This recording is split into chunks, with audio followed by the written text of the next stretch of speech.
జగన్మోహన్ రెడ్డి గారిని వ్యక్తిగతంగా హననం చేయాలనేటువంటి పరుష పదజాలాలు చాలా విరివిగా వాడేటటువంటి ప్రయత్నం చేశారు.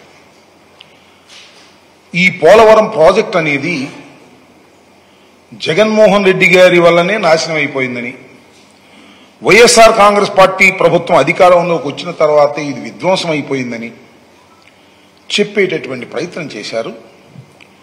దానికి సమాధానం చెప్పవలసినటువంటి బాధ్యత వైఎస్ఆర్ కాంగ్రెస్ పార్టీ తరపున, ముఖ్యంగా 2 సంవత్సరాల పైచిలకు ఇరిగేషన్ మంత్రిగా చేసిన నా పైన, పార్టీ పైన ఉన్నదని భావిస్తూ దానికి కొన్ని సమాధానాలు చెప్పేటటువంటి ప్రయత్నం నేను చేయదలుచుకున్నా. నేను ప్రధానంగా చెప్పదలుచుకున్నది ఏమిటంటే, 5 సంవత్సరాల పాటు వైఎస్ జగన్మోహన్ రెడ్డి గారి నాయకత్వంలో ఉన్నటువంటి ప్రభుత్వం పోలవరం విషయంలో కానీ, ఇతరత్రా ఉన్నటువంటి ఇరిగేషన్ ప్రాజెక్ట్స్లో కానీ ఏ విధమైన తప్పిదాలు చేయలేదు. మరి ముఖ్యంగా పోలవరం విషయంలో అతి జాగరూకతతో వ్యవహరించడం జరిగింది. ఎక్కడ కూడా చిన్న తప్పిదం కూడా జరగకోకుండా శాస్త్రీయంగా ప్రోటోకాల్ ప్రకారం ఆ ప్రాజెక్టు నిర్మాణాన్ని కరోనా ఉన్నప్పటికీ కూడా అత్యంత వేగవంతంగా చేసేటటువంటి ప్రయత్నం జగన్మోహన్ రెడ్డి గారి ప్రభుత్వం చేసిందని ఈ సందర్భంగా నేను చెప్పదలుచుకున్నా. చంద్రబాబు నాయుడు గారు చాలా విషయాలు చెప్పేటటువంటి ప్రయత్నం చేశారు. ఆయనకి పోలవరం మీద ఉన్నటువంటి ప్రేమ, ఇరిగేషన్ ప్రాజెక్ట్స్ మీద ఉన్నటువంటి ప్రేమ చాలా అపారమైందని, తలుచుకున్నప్పుడు ఆయనకు బాధ కలుగుతుందని, కోపం వస్తుందని, ఇలాంటి పదాలన్నీ కూడా వాడేటటువంటి ప్రయత్నం చేశారు. దానితో పాటు ముఖ్యమంత్రి అయిన తర్వాత ఆయన మోడీ గారి ప్రభుత్వంతో పాటు కలిసి ముఖ్యమంత్రిగా అయినప్పుడు 2014లో 7 గ్రామాలు దీనిలో కలిపితే తప్ప నేను ప్రమాణ స్వీకారం చేయను. ఎందుకనంటే Polavaram is such a project, Polavaram చాలా గొప్పది, పోలవరం జీవనాడి, అందువల్ల నేను కాన్స్టిట్యూషన్ డెడ్ లాక్ వచ్చినా సరే నేను ప్రమాణ స్వీకారం చేయనని చెప్పి పట్టుబట్టి 7 గ్రామాలని మన ఆంధ్రప్రదేశ్కి కల్పించాను, సాధించాను, అలాంటి గొప్ప వ్యక్తిని అనేటువంటి మాట ఆయన చెప్పారు. నేను అడుగుతా ఉన్నా, నారా చంద్రబాబు నాయుడు గారు, మీరు 1995 నుంచి 2004 వరకు మీరు ఈ రాష్ట్రానికి ముఖ్యమంత్రిగా ఉన్నారు. ఈ రాష్ట్రానికి ముఖ్యమంత్రిగా ఉండటమే కాదు, కేంద్రంలో చక్రం కూడా తిప్పారు. మీరు కేంద్ర ప్రభుత్వంతో సత్సంబంధాలు కలిగి ఉన్నారు. ఎందుకు మీరు జీవనాడి అయినటువంటి పోలవరాన్ని గురించి ఎందుకు మీరు ఆలోచన చేయలేదు? మళ్ళా తిరిగి రాజశేఖర రెడ్డి గారు వచ్చిన తర్వాత మాత్రమే రాజశేఖర రెడ్డి గారు ఆలోచన చేయాల్సిన పరిస్థితి ఎందుకు వచ్చింది?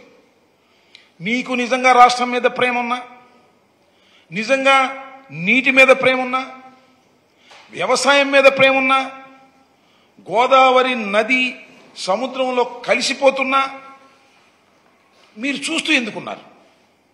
ఎందుకు ఈ ఆలోచన రాలేదు? 2014లో మీరు ఓటమి పాలై డాక్టర్ రాజశేఖర రెడ్డి గారు ముఖ్యమంత్రి అయిన తరువాత మాత్రమే ఎందుకు పోలవరాన్ని రాజశేఖర రెడ్డి గారు తీసుకొచ్చేటటువంటి అవకాశం మీకు ఇచ్చారు? రాజశేఖర రెడ్డి గారి కన్నా ముందే మీరు ముఖ్యమంత్రి అయ్యారు కదా, మరి ఎందుకు మీరు ఆలోచన చేయలేదంటే దీన్ని బట్టి అర్థమవుతుందేంటి, ప్రజలు కూడా అర్థమయ్యేదేంటి, మీకు అసలు పోలవరం మీద కానీ గోదావరి నది మీద కానీ అవగాహన లేదని నేను అనను. ఎందుకంటే మీరు వయసులో పెద్దవారు, 4వసారి ముఖ్యమంత్రిగా చేస్తున్నారు. శ్రద్ధ లేదు, ఆ ఆలోచన లేదు. ఇవాళ 7 గ్రామాలు తీసుకొచ్చి నేను కలిపేంత వరకు నేను విశ్రమించనని చెప్పేసి నేను మోడీ గారితో పంతం పట్టు కూర్చున్నాను, అందువల్ల 7 గ్రామాలు కలిశాయి అనేటువంటి మాట మాట్లాడుతున్నారు. రాజశేఖర రెడ్డి గారు లేరు,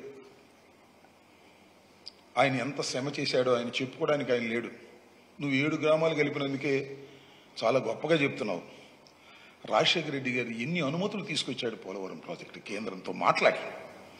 1, 2 అనేకమైన అనుమతులు 2005 నుంచి నిర్మాణ సంస్థల అనుమతి తీసుకొచ్చాడు, పర్యావరణ అనుమతులు తీసుకొచ్చారు, వన్యప్రాణ రక్షణ అనుమతులు తీసుకొచ్చారు, పునరావాస ప్రణాళిక కావాల్సిన అనుమతులు తీసుకొచ్చారు, పాపికొండల వన్యప్రాణ రక్షణ కేంద్రం మళ్లింపునకు అనుమతి తీసుకొచ్చారు. ఇట్లా 1 కాదు 2 కాదు, చాలా క్లిష్టమైనటువంటి అనుమతులు. క్లిష్టమైనటువంటి అనుమతులన్నీ కూడా ముఖ్యమంత్రిగా ఉండి కేంద్రంతో మాట్లాడి అనేక సార్లు ఢిల్లీ వెళ్లి విజిట్ చేసి ఎంపీలతో కూడా కలిసి లైజాన్ చేసి అన్ని అనుమతులు తీసుకొచ్చినటువంటి మహానుభావుడు డాక్టర్ వైఎస్ రాజశేఖర రెడ్డి గారు. నేను ఎందుకు చెప్తున్నానంటే, డాక్టర్ వైఎస్ రాజశేఖర రెడ్డి గారు కలలు గన్నటువంటి ప్రాజెక్ట్ ఇది. ఆయన టైంలోనే నిర్మాణం ప్రారంభమైంది. కాలువలు తవ్వారు, లెఫ్ట్ అండ్ రైట్ కెనాల్స్. సరే, నీకు అవకాశం వచ్చింది, నువ్వు చేసేటువంటి అవకాశం వచ్చింది, నువ్వు అధికారంలోకి వచ్చావు. నేను ఇక్కడ అడుగుతా ఉన్నా, ఇంకా చాలా వివరంగా కూడా నేను చెప్పాల్సినటువంటి బాధ్యత నాకుంది. ఆయన అంటున్నాడు, నా కడుపు మండిపోయింది, నా కోపం వచ్చింది. మాకు చాలా బాధేస్తుంది నువ్వు చెబుతున్నటువంటి అసత్యాలు చూస్తున్నప్పుడు, నువ్వు జగన్మోహన్ రెడ్డి గారి మీద వ్యక్తిత్వ హననానికి పాల్పడుతున్నప్పుడు, రాజకీయాలకు పనికిరానటువంటి జగన్మోహన్ రెడ్డి గారు ముఖ్యమంత్రి అయ్యి దీన్ని సర్వనాశనం చేసేశాడు అనేటువంటి ఒక అపవాదు వేస్తున్నప్పుడు పదే పదే పదే పదే జగన్మోహన్ రెడ్డి గారిని దూషించాలనే ప్రయత్నం చేస్తున్నావు. నాకు అర్థమవుతుంది ఎందుకు దూషించాలని ప్రయత్నం చేస్తున్నావు. నాకు అర్థమవుతుంది ఎందుకు దూషించాలని ప్రయత్నం చేస్తున్నావు అంటే, జగన్మోహన్ రెడ్డి గారు అంటే భయం.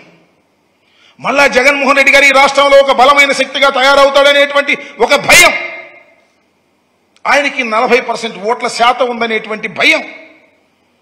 మీరు ముగ్గురు కలిసినా కేవలం 56% మాత్రమే వచ్చాదనేది నీకు తెలుసు కాబట్టి మళ్ళా జగన్మోహన్ రెడ్డి గారు మళ్ళా ఇంతై అంతై ఒటుడంతై అన్నట్టుగా రాబోయే కాలంలో పెరిగిపోతాడు. కాబట్టి నువ్వేం చేయలేవు, కాబట్టి నువ్వు ఇచ్చిన వాగ్దానాలను నిలబెట్టుకోలేవు. కాబట్టి చదువు దొరికింది, శ్వేతపత్రం, పోలవరం, జగన్మోహన్ రెడ్డి గారు సర్వనాశనం చేశాడు, ఆంబోతు అంటాడు. మళ్ళా నన్ను ఆంబోతు అనేటువంటి మాట మాట్లాడాడు.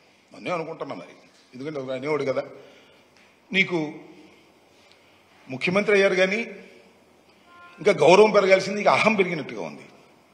పట్టుకొని ఆంబోతు అనేటువంటి కార్యక్రమం చాలా విజువల్స్ కూడా వేశారు. నేను గత ప్రెస్ మీట్లో ఒక మాట చెప్పాను, పోలవరం ఈజ్ చాలా సంక్లిష్టమైంది, అర్థం కాదు అంత తేలిగ్గా, నాకు కూడా అర్థం కాలేదు అనేటువంటి మాట. ఎస్, దానికి ఇప్పటికీ కట్టుబడి ఉన్నాను. చంద్రబాబు నాయుడు గారు అదేసి ఆనందపడుతున్నావు, నవ్వుతున్నావు, అందుకని కామెంట్ చేస్తున్నా నేను. అదేసి నువ్వు నవ్వుతున్నావు, అది విజువల్ వేసి రాంబాబు గారి అన్నాడని నవ్వి చూడు ఎగతాళి అయిపోయింది. ఎగతాళి కాదు, it is very very complicated project. అది అంత తేలిగ్గా అర్థం కాదు, నాకు అర్థం కాలేదు. తర్వాత అర్థం చేసుకున్నాను, అర్థం చేసుకున్న తర్వాత నిర్ణయాలు తీసుకున్నాను. I have studied a lot.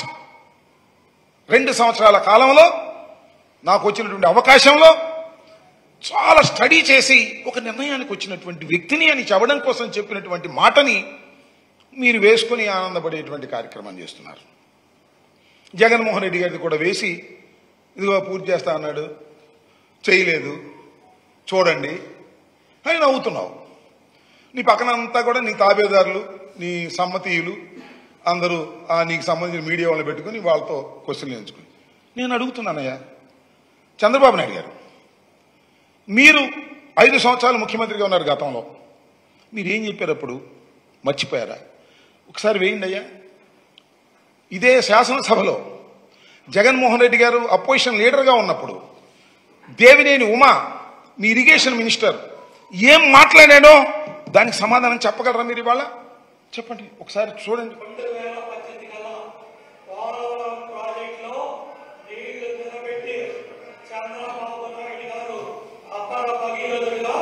ఈ దేశ చరిత్రలో నిలబడతాడు, రాసి పెట్టుకో, నీ సాక్షి పత్రికలో చాలు. ఈ రాసి పెట్టుకో అన్న ఆయన లేడు. ఇప్పుడు ఇంకో ఆయన వచ్చాడు పక్కన, ఇరిగేషన్ మంత్రి గారు, పచ్చ చొక్కా వేసి కూర్చున్నాడు. నిమ్మల రామానాయుడు గారు బాగా స్టడీ చేసే మనిషే. నేను శాసనసభలో కూడా చూసి ఆపోజిషన్లో ఉన్నప్పుడు ఆయన ఏం మాట్లాడలేదు. ఇవాళ ఇరిగేషన్ మంత్రి గారు ఎందుకు మాట్లాడలేదు? కారణం ఒకటే, ఆయనకి ఇంకా అర్థం కాల. అర్థం చేసుకుంటాడు. నేను చెప్పాను చాలా క్లిష్టమైంది, అర్థం కాదు అని.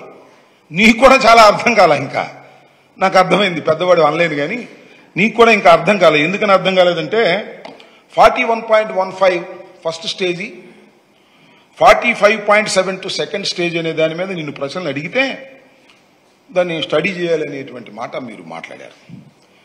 నేను ఏమిటి ఇక్కడ చెప్పదలుచుకుంది ఏంటంటే, మీరు మమ్మల్ని పూర్తి చేయలేదు అనేటువంటి మాట మీరు మాట్లాడుతున్నారు. మరి మీరిచ్చిన మాటను ఏ విధంగా సమర్థించుకుంటారు? నెంబర్ 1. నెంబర్ 2, మొత్తం టోటల్గా చంద్రబాబు నాయుడు గారి ఇవాళ శ్వేతపత్రం మీద ఇచ్చినటువంటి ప్రజెంటేషన్ కానీ, వారు చెప్పినటువంటి ఉపన్యాసం కానీ, వారు చెప్పినటువంటి లెక్కలు కానీ ఒక్కసారి మీరు పరిశీలన చేయండి. ఆత్మవిశ్వాసం లేదు, అన్ని తప్పులు చెబుతున్నా అనేటువంటి భయం లోపలుంది. అందువల్ల అట్ట మార్చేటటువంటి ప్రయత్నం చేసేటటువంటి ప్రయత్నం చేశారు. ఎప్పుడు పూర్తి చేస్తారు అంటే దానికి సమాధానం లేదు. ప్రతి సోమవారం పోలవరం అన్న చంద్రబాబు నాయుడు గారు మళ్ళా సోమవారం ఇంకా పోలవరం వెళ్ళాలని చెప్పేశాడు. ఇవాళ వీళ్ళు ఏం చేయలేను, ప్రతి సోమవారం వెళ్ళి అదేమంటే విధ్వంసం. జగన్మోహన్ రెడ్డి గారు విధ్వంసం చేసేశాడు, కాంట్రాక్టర్ మార్చేశాడు. కాంట్రాక్టర్ మార్చేయడంతో విధ్వంసం జరిగిపోయింది. నేను ఒకటి మనవి చేస్తున్నా, చరిత్రలో కోర్స్ మీరు గెలిచి ఉండొచ్చు, 4వసారి మీరు ముఖ్యమంత్రిగా ప్రమాణ స్వీకారం చేయవచ్చు. వయసులో నాకన్నా జగన్మోహన్ రెడ్డి గారి కన్నా, జగన్మోహన్ రెడ్డి గారి కంటే జగన్మోహన్ రెడ్డి గారి తండ్రి వయసు మీద పెద్దవారు కావచ్చు. కానీ అసత్యాలు మాట్లాడితే మీరు ఎంత బలంగా గెలుచున్నా ప్రజలు నమ్ముతారని మాత్రం దయచేసి అనుకోవద్దని మనం చేస్తున్నాం. నారా చంద్రబాబు నాయుడు గారు మీరు వాళ్ళన్ని పచ్చి అవాస్తవాలు చెప్పేటటువంటి ప్రయత్నం చేశారు. మొత్తం విషయాన్నంతా కూడా వైఎస్ఆర్ ప్రభుత్వం మీద, మరి మాట్లాడితే ప్రభుత్వంగా జగన్మోహన్ రెడ్డి గారి మీద నెట్టేసి విధ్వంసం చేసేశారు అనేటువంటి మాట. జగన్మోహన్ రెడ్డి గారు విధ్వంసం చేయబట్టే మేము మా 5 సంవత్సరాల కాలంలో కూడా మేము పూర్తి చేయలేకపోతున్నాం అనేటువంటి చేతులు పైకెత్తేటటువంటి కార్యక్రమం ఇవాళ మీకు చాలా స్పష్టంగా అర్థమై ఉంటుందని నేను భావిస్తా ఉన్నా. ఇక్కడ టోటల్గా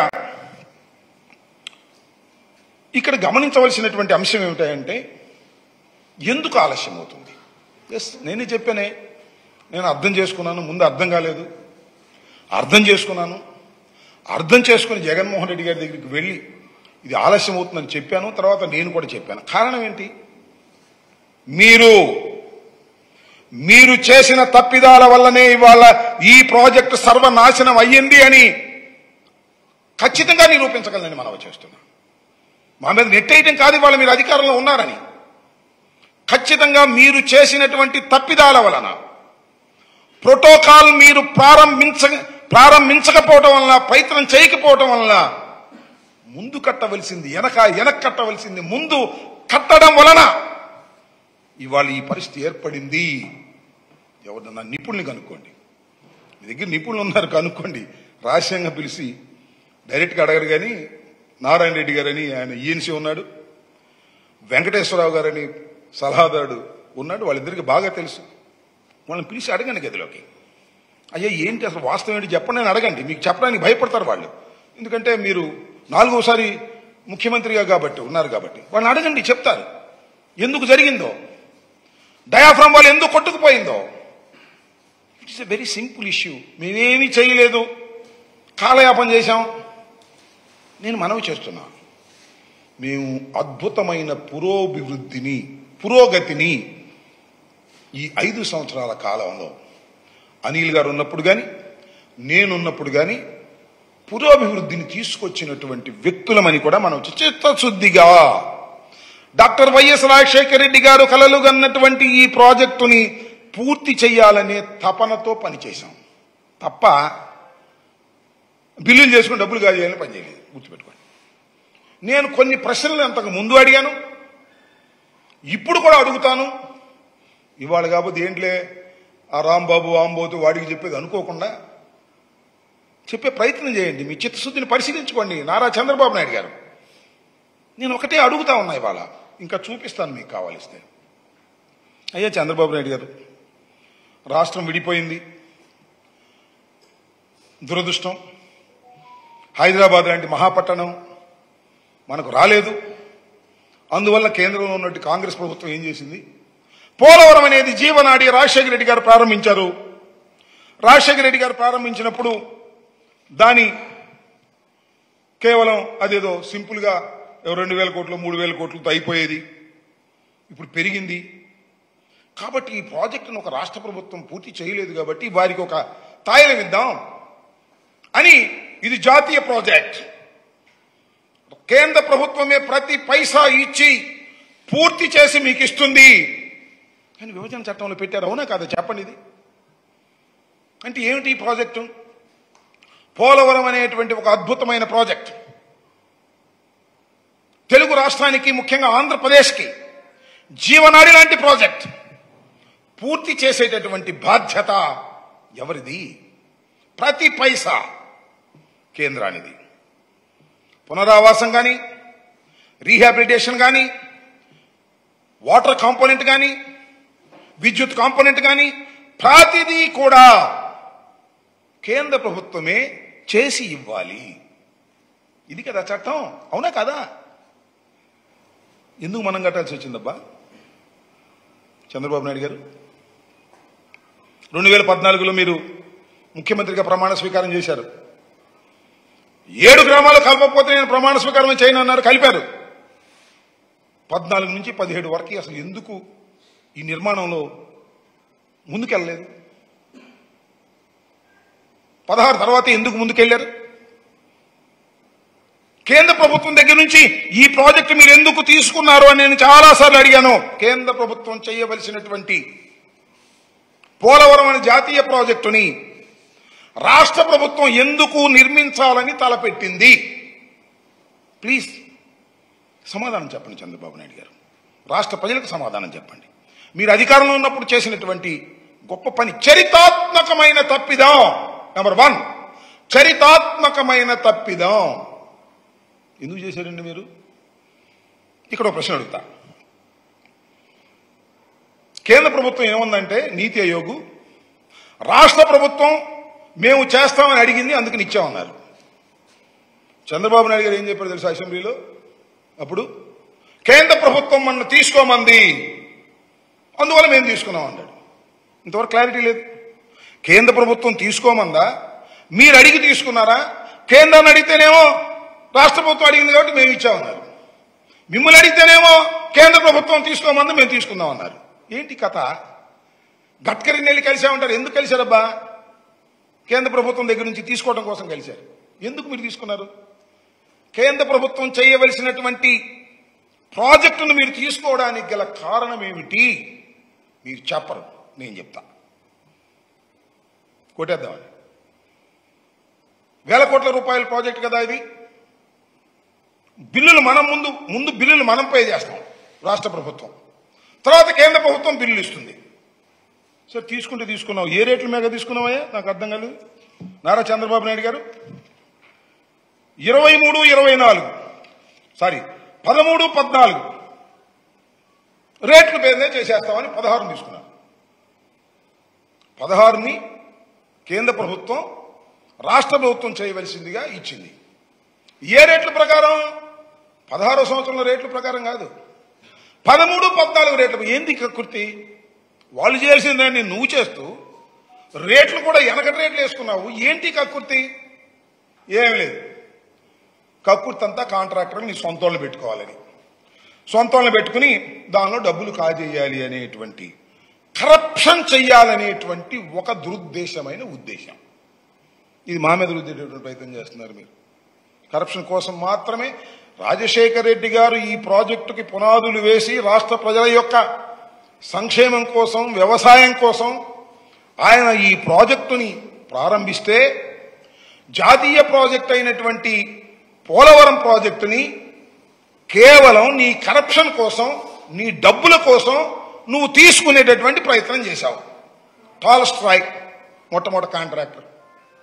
కాంగ్రెస్ ప్రభుత్వంలో ఇచ్చారు, వాళ్ళ దగ్గర తీసుకున్నాం. అది చిత్రమైన విషయం అంటే నాకు ఎవ్వరికీ అర్థం కానిటువంటి అంశం, చాలా గొప్ప అంశం. అది ఏమిటంటే, మొదటిగా పనులు చేపట్టిన ట్రాన్స్ట్రా ఏజెన్సీ వారు కోరింది తడువుగా 2014-12 రేట్లతో వాళ్ళు అగ్రిమెంట్ అయితే, ఈయన 15-16 రేట్ల ప్రకారం 1,332 కోట్లు ఇచ్చేశాడు అన్ని రాగానే. ఎప్పుడు ఈ రేట్లు 15-16 రేట్ల ప్రకారం ఇచ్చేసాడు వాళ్ళకి. ఎందుకు ఇచ్చావా? వాళ్ళేమో ఎగ్రి అయిందేమో 11-12 రేట్ల ప్రకారం ఈపీసీకి అగ్రిమెంట్ అయితే, నువ్వు ఎన్హాన్స్ చేసేసి 15-16 రేట్లకి ఇచ్చావంటే సింపుల్ కదా, అర్థం లేదా? ఎవరికైనా అర్థం అయిపోతుంది. కాంట్రాక్టర్కి ఎక్కువ సొమ్ము ఇచ్చావంటే అర్థం ఏంటి? దానిలో నువ్వు కొట్టేద్దామని. ఇది నువ్వు పాల్పడినటువంటి తప్పిదం. ఇలాంటి తప్పిదాలు పాల్పడటమే కాకుండా ఇట్లా లాభం లేదు, అసలు కేంద్ర ప్రభుత్వం దగ్గర నుంచి మనమే మొత్తం తీసేసుకుంటే మన కాంట్రాక్టర్ని పెట్టుకుంటే దానిలో డబ్బులు కొట్టేయచ్చు అని. ఇది నీ దురుద్దేశం, నేను చెప్పింది కాదు ఇది. సాక్షాత్తు ఇవాళ మీ పార్ట్నర్గా ఉన్న మోడీ గారు, ఆ రోజు మోడీ గారి దగ్గర నుంచి నువ్వు విడిపోయి మాకు ప్రత్యేక హోదా ఇవ్వటం లేదు, పోలవరానికి డబ్బులు ఇవ్వటం లేదు అని బజార్కి ఎక్కినప్పుడు మోడీ గారు చెప్పాడు ఓ పబ్లిక్ మీటింగ్లో. ఏమని? Polavaram is ATM of Chandrababu Naidu అని. అంటే డబ్బులు కాజేయటం కోసమే చంద్రబాబు నాయుడు గారు పోలవరం తీసుకున్నాడు అనేది చాలా స్పష్టంగా ఇవాళ ప్రధానమంత్రి, ఇవాళ మీ అనుకూలంగా ఉన్నటువంటి వ్యక్తి, ఇవాళ మీ పార్ట్నరు ఆయన చెప్పినటువంటి మాట నేనేం కొత్తగా కోట్ చేస్తున్నటువంటి మాట కాదు. ఇవాళ నువ్వు నీతులు చెప్తున్నావు. జగన్మోహన్ రెడ్డి గారు దుర్మార్గుడు, జగన్మోహన్ రెడ్డి గారికి ఏమీ తెలియదు, నాకే అన్నీ తెలుసు అనేటువంటి మాటలు మాట్లాడేటువంటి ప్రయత్నం చేస్తున్నావు. దీన్ని నిర్మాణంలో మీరు ఆ 16 ఒప్పందం కుదిరిన తర్వాత టాల్స్టాయ్ని తీసేసి నవయుగాన్ని ఎంటర్ చేశారు. నవయుగ ఎవరు? అదే నిన్న మీరు బ్రహ్మాండంగా వర్ధంతి కార్యక్రమం చేశారు కదా, రామోజీరావు గారు ఆయన బంధువుకు మీరు ఇచ్చారు నవయుగ. ఏమండి టాల్స్టాయ్ని తీసి నవయుగకి ఎందుకు ఇచ్చారు? కాంట్రాక్టర్ మార్చారంటారే. మీరు కాంట్రాక్టర్ని మార్చింది కూడా ఎలా మార్చారు? టెండర్ ద్వారా మార్చలా. మీరు మార్చింది నామినేషన్ పత్రాలు మార్చేశారు. మేము నవయుగాన్ని టెండర్ ద్వారా మార్చాం. నవయుగ టాల్స్టాయ్ దగ్గర నుంచి నవయుగాకు మార్చి నవయుగాన్ని జేబు సంస్థగా పెట్టుకొని డబ్బులు నువ్వు కాజేసే ప్రయత్నం చేస్తున్నావు. కాబట్టి మేము వచ్చిన తర్వాత ఈ నవయుగాతో ప్రాబ్లం ఉంటుంది అనే ఉద్దేశంతో మేము టెండర్కి పోయాం. టెండర్లో రివర్స్ టెండరింగ్లో ఆదాయం చేశాం, సుమారుగా 600-700 కోట్లు చేసి మెగాకి ఇచ్చాము. ఇప్పుడు మేము ఆ మెగాని ఇప్పుడు కొనసాగుతున్నాను, అది నువ్వు కంటిన్యూ చేస్తావు లేదు చేస్తారన్నట్టుగానే మాట్లాడుతున్నావు. ఇది అక్కడి నుంచి నువ్వు టాల్స్టాయ్ దగ్గర నుంచి నవయుగాకు మార్చవచ్చు, కానీ నవయుగ దగ్గర నుంచి మాత్రం ఇంకోటి మార్చడానికి వీల్లేదు. ఇది చాలా తప్పిదం, దీనివల్లే నాశనం అయిపోయింది. మా నవయుగ, మా రామోజీరావు గారి బంధువుకి మీరు లాగేసుకున్నారు కాబట్టి ఇది సర్వనాశనం అయిపోయింది అనేటువంటి మాట మీరు మాట్లాడుతున్నారు. సర్వనాశనం అయిపోయింది ఎందుకంటే నిర్మాణంలో వ్యూహాత్మక తప్పిదాలు మీరు చేశారు. I will prove it. దాన్ని మనస్ఫూర్తిగా చెప్పగలను. అబద్ధం ఆడవలసినటువంటి అవసరం మాకు లేదు. మేమేమి దీన్ని ఏటీఎంగా ఉపయోగించుకోవాలనేటువంటి ప్రయత్నం మేము ఎప్పుడు చేయలేదు, చేయబోం కూడా. వ్యూహాత్మకమైన తప్పిదాలు మీరు చేశారు. అవి ఐ విల్ ఎక్స్ప్లెయిన్. అయితే మేమేం చేయలేదు, ఓ చేతులు కట్టు కూర్చున్నాం 4 సంవత్సరాలు అనేటువంటి మాట మాట్లాడుతున్నారు. పైగా మాకు 2 సంవత్సరాలు కరోనా అయినా వడివడిగా పనులు చేసే కార్యక్రమం చేశాం. ఇవాళ నేను మీకు కొన్ని అర్థమయ్యే విధంగా, సామాన్యులకు కూడా అర్థమయ్యే విధంగా కొన్ని పిక్చర్స్ ఇక్కడ చూపిస్తాను, మీరు దయచేసి చూడవలసిందిగా కోరుతున్నాను. 2019 మార్చిలో స్పిల్వే స్థితి, 2019 మార్చిలో అంటే మీరు అధికారం నుంచి దిగి వెళ్ళిపోయే రోజున తీసేయమ్మా. This is the called spillway. మొన్న మేము పూర్తి చేసిన తర్వాత చంద్రబాబు నాయుడు గారు దీని మీద వెళ్ళాడు. This is the spillway. Jaganmohan Reddy గారు అధికారంలోకి వచ్చి ప్రమాణ స్వీకారం చేసే రోజుకి చంద్రబాబు నాయుడు గారి నిర్మాణం స్పిల్వే ఇది. దీనిలో ఇంకో కామెడీ కాదు, వాస్తవం. అదేంటి 32,315 ఏం మీటర్సు, వేసి ఇక్కడ కాంక్రీట్ వేసి మేము గిన్నీస్ బుక్ రికార్డు సాధించామని చెప్తున్నారు. మీరు చూశారు కదా, ఇందాక కూడా చంద్రబాబు నాయుడు గారు చెప్పారు, రోజు చెప్తా ఉంటారు. ఆ కాంక్రీట్ ఏమీ లేదు. ఈ స్పిల్వే ఎలాగే ఉంది, ఇది ఇక్కడ నుంచి ఇక్కడ దాకా కాంక్రీట్ వేసారు. క్యూబిక్ మీటర్స్ ఎన్ని? 32,315 క్యూబిక్. పెద్ద టెక్నికల్ గా పెద్ద ఏమైనా తీసుకురావడం, మట్టితో వేసేయడం అంతే. టకటక ఇంజిన్ పెట్టేసారు, టకటక వేసేసి గిన్నీస్ బుక్ రికార్డ్ అని బిల్డ్ చేసేసుకున్నారు. It's not a critical work. Critical work అంటే ఇక్కడ నుంచి పైది ఇది వేసేసి ఏది ముందు వాటర్ పడితే ఆ గుంటలు పడుకోకుండా ఉండేందుకు పెద్ద కాంక్రీట్ ప్రతి స్పిల్వే ముందు వేస్తారు. దాన్ని 32,315 క్యూబిక్ మీటర్స్ ఒక్క రోజుతో ఒక్కసారిగా వేసి గిన్నీస్ బుక్ రికార్డు సాధించామని చెప్పుకునేటువంటి ప్రయత్నం చేస్తున్నారు. ఇది మీరు ఆ రోజున ఇది నది డైవర్షన్, ఇంకా డైవర్షన్ కంప్లీట్ కాలా. చూశారుగా ఎట్లా ఉందో నది. నెక్స్ట్ మేము పన్నులు మీరిస్తే మేము సుమారుగా ఇది మొత్తం పూర్తి చేశాం. ఏమంటే ఆ బొమ్మకి తేడా చూశారుగా చంద్రబాబు నాయుడు గారు. చూడండి ప్లీజ్, ప్రజలు కూడా చూడండి. వాళ్ళు 72%, 73% అయితే మేమేమి చేయలేదంట. 4. చూడండి ఎంత క్లియర్గా మేము చేసామో, ఇవన్నీ ఎలా నిర్మాణం చేసామో. నది డైవర్షన్ అయిపోయింది. ఇంకో ఫోటో చూపిద్దామా? నెక్స్ట్ ఇదిగో, this is the total this is the approach channel, this is the spin channel, spillway, this the spill channel. ఆ తర్వాత మరో ఇంకొక ఛానల్ ఉంది. ఇది ఇక్కడ మీ అందరికీ నేను చాలా వివరంగా ఇక్కడ వివరించేటటువంటి ప్రయత్నం చేస్తాను. కొద్దిగా క్రిటికల్, ఇది అర్థం చేసుకోవాలి అందరూ కూడా. చంద్రబాబు నాయుడు గారు ఇక్కడ చాలా పెద్ద తప్పిదం చేశారు ఆయన ప్రభుత్వంలో. దానివల్లనే ఇవాళ ఇలాంటి ఇబ్బందులన్నీ కూడా వచ్చాయి. ఇవాళ చంద్రబాబు నాయుడు గారు కూడా నా హయాంలో నేను పూర్తి చేయగలుగుతాను అని గుండె మీద చేయి వేసుకునే పరిస్థితి లేదు. ప్రతి సోమవారం వెళ్ళి నేను అక్కడ రివ్యూ చేస్తాననే పరిస్థితి కూడా లేదు. దానికి కారణం వైఎస్ఆర్ ప్రభుత్వం 5 సంవత్సరాలు కాదు, జగన్మోహన్ రెడ్డి గారు అంతకంటే కాదు. దానికి కారణం తెలుగుదేశం ప్రభుత్వం ఉన్నప్పుడు వారు చేసినటువంటి వ్యూహాత్మక తప్పిదాల వలన ఇవాళ ఈ పరిస్థితి ఏర్పడిందని నేను మనవి చేస్తున్నాను. మీరు ఇక్కడ చూసినట్లయితే ఈ ఈసీఆర్ఎఫ్ డ్యామ్ కింద డయాఫ్రమ్ వాల్ ఉంటుంది. Diaphragm wall, this is called coffer dam, ఎగువ coffer dam. This is called దిగువ కాఫర్ డ్యామ్. ఇది స్పిల్వే. ఇంకోసారి వెనక్కి వెళ్ళే మళ్ళీ వద్దు, మళ్ళీ వెనక్కి కాదు, ముందుకురా. నెక్స్ట్ ఇది ఒకసారి చూసినట్లయితే ఇది నది డైవర్షన్ కాకముందు, అదే ఇందాక చూపించిన దాని మీద వరద వస్తే ఈ రకంగా ఉంది. నీళ్ళు ఇటు నుంచి ప్రవహించే పరిస్థితి లేదు, అంతా దెబ్బలుగా ఉంది. చూశారు కదా, నది డైవర్షన్ కంప్లీట్ కావాలి. ఇంకా ఇదంతా తవ్వాలి, నది తవ్వాలంటే. నెక్స్ట్ ఇది చూడండి. ఇప్పుడు ఎప్పుడైతే స్పిల్వే కంప్లీట్ కాలేదో, ఎప్పుడైతే నది డైవర్ట్ కాలేదో, డైవర్షన్ అంటే ముందు అప్రోచ్ ఛానల్, తర్వాత స్పిల్ ఛానల్, తర్వాత మరొక ఛానల్, ఈ 3 చేసిన తర్వాత వెళ్ళాలి. This is upper coffer dam. ఆ నది ఎప్పుడైతే వరద వచ్చిందో, వరద వచ్చినప్పుడు ఒకసారి వెనక్కి వెళ్ళాము, కొద్దిగా వెనక్కి ఇంకొద్దిగా వెనక్కి.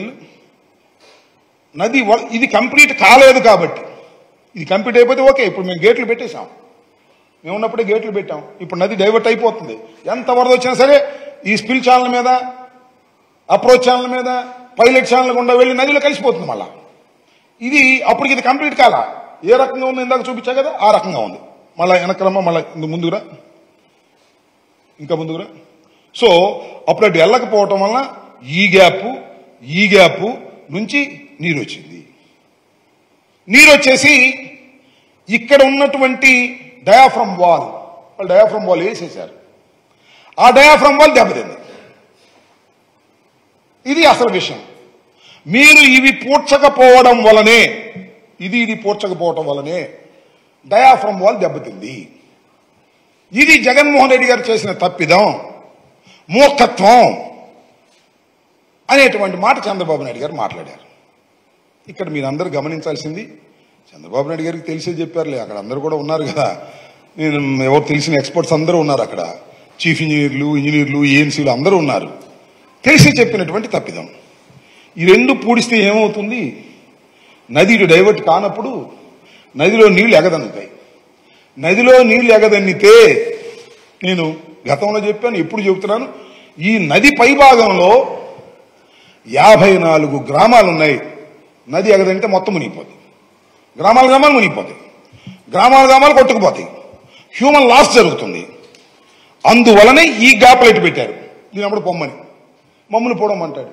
ఎప్పుడు పుడుస్తాం మేము? స్పిల్వే కంప్లీట్ అయిపోయిన తర్వాత, స్పిల్ ఛానల్ కంప్లీట్ అయిపోయిన తర్వాత, అప్రోచ్ ఛానల్ కంప్లీట్ అయిపోయిన తర్వాత, అప్పుడు నదిని మొత్తాన్ని డైవర్ట్ చేసిన తర్వాత మనం ఈ రెండు పూర్తి చేసామనుకో, ఇంకా పైకి వెళ్ళవు నీళ్లు, హాయిగా ఇటప్పుడు పోతాయి. కమాన్ ఇప్పుడు మళ్ళా వెనకనమ్మా, ఇదిగో ఇది ఇప్పుడు ఇది అయిపోయింది కదా, ఇక్కడ గేట్లు కూడా పెట్టేశాం.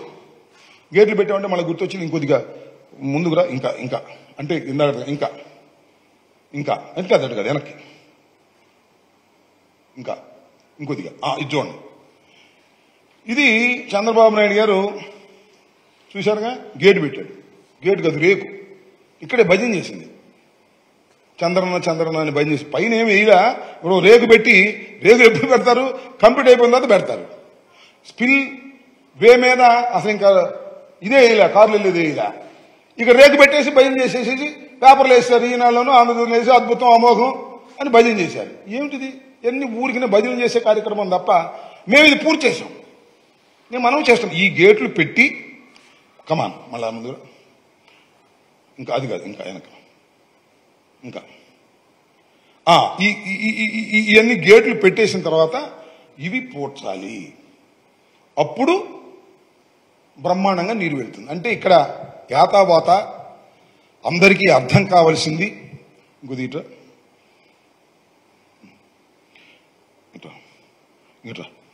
ఇంకెనక యాతావాత అందరికీ అర్థం కావాల్సింది ఏమిటంటే కామన్ సెన్స్ పాయింట్, లోతుగా ఆలోచిస్తే అర్థమయ్యే పాయింట్, ప్రోటోకాల్ పాయింట్, వ్యూహాత్మకం అంటే ఏమిటి అంటే, ఫస్ట్ ఆఫ్ ఆల్ ఈ నదిని డైవర్ట్ చేయటం కంప్లీట్ అయిపోయిన తరువాత మాత్రమే, మరొకసారి చెప్తున్నా, ఈ నదిని కంప్లీట్ గా డైవర్ట్ చేయటం అయిపోయిన తర్వాత మాత్రమే, అంటే స్పిల్ ఛానల్, దాని దిగువనున్న ఇంకొక ఛానల్, అలాగే అప్రోచ్ ఛానల్, ఈ రెండు కూడా కంప్లీట్ చేసి, ఇది కూడా కంప్లీట్ చేసి నదిని డైవర్ట్ చేసి, ఇప్పుడు గేట్లు ఉన్నాయి చక్కగా నదిని డైవర్ట్ చేస్తున్నాం. 50 lakh క్యూసిక్ వాటర్ వస్తే అద్భుతంగా దీనిలో నుంచి రిలీజ్ చేసేటువంటి పరిస్థితి ఉంటుంది, ఎగదన్నేటటువంటి పరిస్థితి ఉండదు. ఆ స్టేజ్కి వచ్చిన తర్వాత you have to start coffer dams. ఈ కాఫర్ డ్యాము అప్పుడు వేయాలి. అప్పుడు వేసి ఆ తరువాత ఇక్కడికి మధ్యన కాఫర్ డ్యాములు పూర్తయిన తరువాత ఈ భాగమంతా కూడా వర్కింగ్ ప్లేస్ అవుతున్న తరువాత అప్పుడు డయాఫ్రమ్ వాల్ వేయాలి. సింపుల్. ఆలోచిస్తే అర్థమవుతుంది. ఇది కంప్లీట్ కాలేదు, ఇది మొదలు సరిగ్గా పెట్టలేదు. అక్కడ డయాఫ్రమ్ వాల్ వేసేశారు, కాఫర్ డ్యాములు వేసేశారు, బొక్కలు పెట్టారు, మమ్మల్ని పోవడమంటారు, కాంట్రాక్టర్ లేకపోవడం వల్ల పోడలేదంటారు. ఏమిటి ఇన్ని అబద్ధాలు?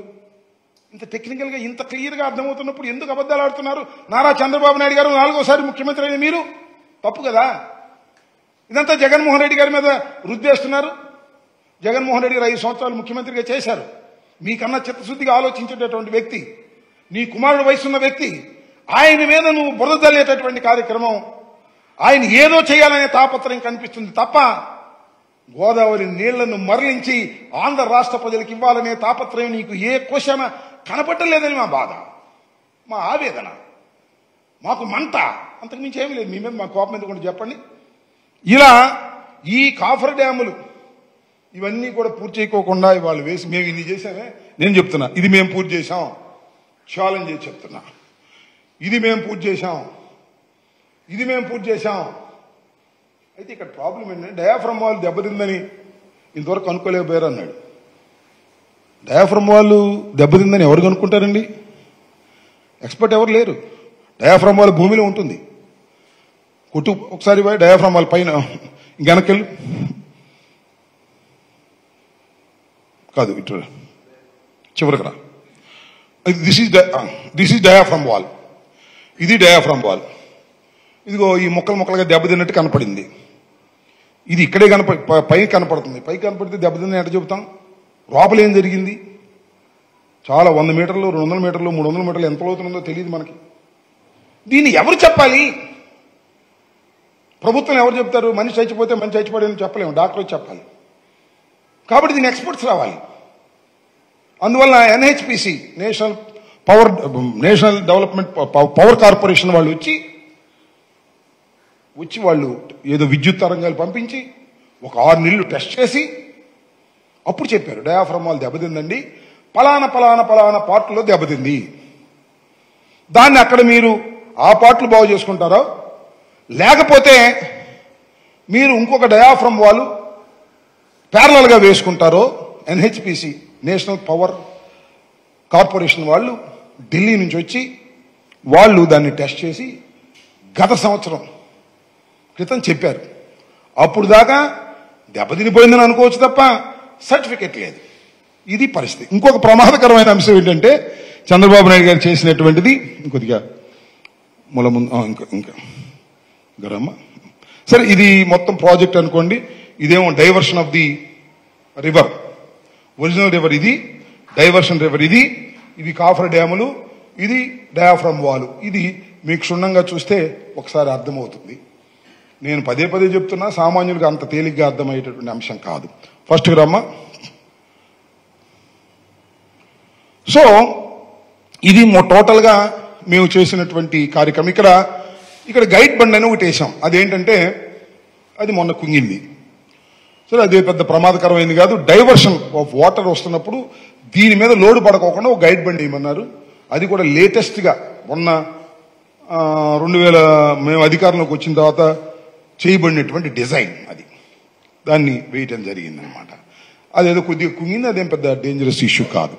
ఇది టోటల్ గా అందరూ అర్థం చేసుకోవాల్సినటువంటి అంశం. నేను మరొకసారి మనవి చేస్తున్నా, 5 సంవత్సరాల పాటు జగన్మోహన్ రెడ్డి గారు ఉన్నటువంటి ప్రభుత్వం పోలవరం విషయంలో కించిత్తు కూడా తప్పు చేయలేదు, తొందరగా పూర్తి చేయాలని తాపత్రయపడలేదు, ప్రోటోకాల్ ప్రకారం పూర్తి చేయాలని తాపత్రయపడింది. దాని ప్రకారమే బ్రహ్మాండ క్రిటికల్ గా ఉన్నటువంటి పనులన్నీ కూడా వదిలేశారు తెలుగుదేశం పార్టీలో. ఎందుకంటే ఇదే ఇందాక చెప్పాను కదా, 32,315 క్యూబిక్ మీటర్లు వేసేసి డబ్బులు చేసేసుకోవటం. క్రిటికల్ గా ఉన్నాయి చేయలేదు. మేము వచ్చిన తర్వాత క్రిటికల్ గా ఉన్నాయన్నీ చేశాం. దానికి బిల్లులు పెద్దగా రాకపోయినా క్రిటికల్ గా ఉన్నటువంటివన్నీ కూడా చేయటం జరిగిందనేది కూడా మనం చేస్తున్నాం. ఇంకొక అంశం ఏంటంటే, ఒకటి, ఈ 2 కాఫర్ డ్యాములు కూడా మా ప్రభుత్వం రాకముందే నిర్మాణం ప్రారంభించాడు చంద్రబాబు నాయుడు గారి టైంలో. వాటి గ్యారంటీ పీరియడ్ కేవలం 3 సంవత్సరాలు, లేదంటే 3.5 సంవత్సరాలు. ఇప్పుడు ఎన్నాళ్ళు అయిపోయింది? మేము 5 సంవత్సరాలు ఉన్నాం. అంతకుముందు 1 సంవత్సరం క్రితం ప్రారంభించారు, 6 సంవత్సరాలు అయిపోయింది. అందువల్ల సీపేజ్ విపరీతంగా వస్తుంది. దీనిలోకి సీపేజ్ వస్తుంది ఇటు నుంచి అటు నుంచి. ఈ సీపేజ్ని తోడి వేయడానికి కోటాను కోట్ల రూపాయలు ఖర్చు అవుతుంది. సీపేజ్ తోడేయాలి ఈ గ్రౌండ్లో ఉండాలంటే. సీపేజ్ రాకోకుండా ఉండాలంటే 3 సంవత్సరాల్లో పూర్తి చేయాలి. 3 సంవత్సరాల్లో పూర్తి చేయాలంటే డయాఫ్రమ్ వాల్ వేసే 3 సంవత్సరాల ముందే వేయాలి. వీళ్ళేమో అసలు ఈ స్పిల్వే కంప్లీట్ కాకుండానే డయాఫ్రమ్ వాల్ వేసేశారు, కాఫర్ డ్యాములు వేసేశారు. కాఫర్ డ్యాములో కొన్ని భాగాలు బొక్కలు పెట్టేశారు. ప్రోటోకాల్ అంతా కూడా భిన్నంగా చేశారు. వ్యూహాత్మకమైన తప్పిదాలన్నీ చంద్రబాబు నాయుడు గారు, దేవినేని ఉమ్మగారు చేసి మా మీద పెడితే ఏం ఉపయోగం చెప్పండి? ప్రజాధనాన్ని దుర్వినియోగం చేసింది మీరు తప్ప మేము కాదని ఈ సందర్భంగా నేను మనవి చేస్తున్నా. మా మీద మీరు జోకులు వేయచ్చు, నాకు అర్థం కాలేదంటే నవ్వుతున్నాడు చంద్రబాబు నాయుడు గారు. చంద్రబాబు నాయుడు ఇందాక మీడియా ప్రతినిధులు అడిగారు, ఏమండి 41.15 ఏంటి, 45.72 ఏమిటి అని. చూడాలి అన్నాడు. ఆయనకు అర్థం కాలేదేమో మరి చూడాలంటే. సింపుల్, 41.15 ఎత్తున ఫస్ట్ ప్రాజెక్ట్ కంప్లీట్ అవుతుంది. 41.15కు నీరు నిలబెడతారు, గ్రావిటీ ద్వారా పంపిస్తారు. ఆ తరువాత ప్రాజెక్ట్ అంతా పరిశీలించిన తర్వాత second stage of the project is 45.72కు నీళ్లు పెడతారు. ఇక్కడ వచ్చిన ప్రాబ్లం ఏంటంటే 41.15కి రీహాబిలిటేషన్ కానీ భూసేకరణ కానీ ఒక పద్ధతిలో ఉంటుంది. 45.72కి అయ్యేటప్పటికి దాని ఎన్హాన్స్మెంట్ పెరుగుతుంది. అది కూడా కేంద్ర ప్రభుత్వం ఇవ్వాలనేది చట్టంలో ఉన్నటువంటి అంశం. అది తీసుకురావాల్సింది కూడా చంద్రబాబు నాయుడు గారే. ఈ 2 స్టేజీల్లో మాత్రమే మేమున్నా చంద్రబాబు ఉన్నా మరొకళ్ళున్నా 41.15ని ఫస్ట్ ఫేజ్లోను 45.72ని సెకండ్ ఫేజ్లోను పూర్తి చేయడం జరుగుతుంది ప్రాజెక్టు. అది ఎన్ని సంవత్సరాలు పడుతుంది అనేది విషయాన్ని పక్కన పెడితే ఎవరున్నా అదే చేస్తారు. చంద్రబాబు నాయుడు గారు ఉన్నా మేమున్నా దాన్ని పోయినసారి మా మీద వ్యంగ్యంగా 41.15కే మీరు పరిమితం అయిపోయారు తెలంగాణకు భయపడి అనేటువంటి పిచ్చి మాటలు మాట్లాడేటటువంటి ప్రయత్నం తెలుగుదేశం వారు చేశారు. ఇది చాలా దురదృష్టకరమైనటువంటి పరిణామం. చంద్రబాబు నాయుడు గారికి మరొక మాట ఈ సందర్భంగా నేను చెప్తున్నా.